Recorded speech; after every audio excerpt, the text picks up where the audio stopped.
Hi friends, welcome back to my channel. તો આજે આપણે બનાવીશું કાઠિયાવાડની ફેમસ કાઠિયાવાડી ડીશ છે, એટલે કે દહીં તીખારી.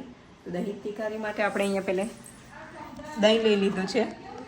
તો દહીંને આપણે થોડું ફેટી લઈશું. તો દહીંને આપણે અહીંયા થોડું ફેટી લઈશું. ફેટવાનું એટલે કે એમાંથી પાણી અલગ ના થઈ જાય ને એટલે.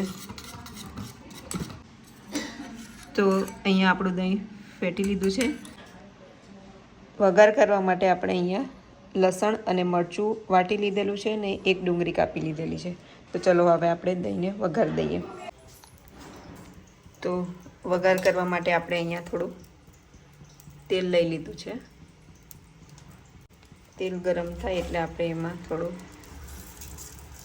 રાઈ નાખી દઈશું.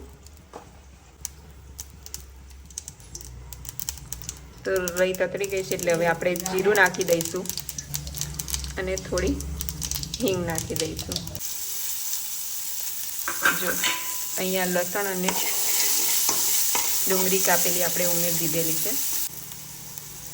મસાલો બળે નહીં એટલે આપણે એમાં થોડું પાણી એડ કરી દઈશું.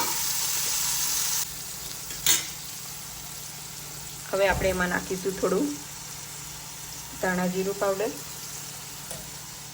થોડો ગરમ મસાલો અને થોડું લાલ મરચું. આ કોમઠી મરચું છે.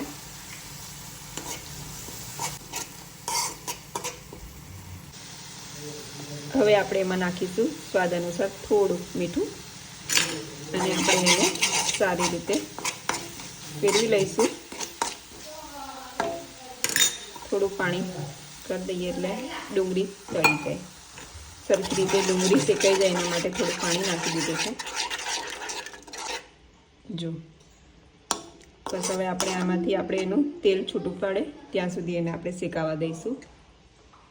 તો અહીંયા મસાલાએ તેલ છોડી દીધું છે એટલે કે મસાલો આપણો સરખી રીતે પાકી ગયો છે, થઈ ગયો છે.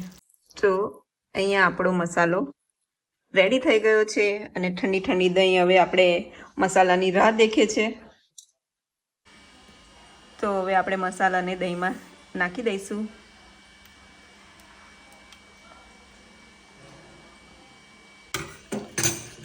તો મસાલાને હવે આપણે દહીંમાં મિક્સ કરી દઈશું. તો તૈયાર છે આપણી અહીંયા દહીં તીખારી. જો મસ્ત લાગે છે ને.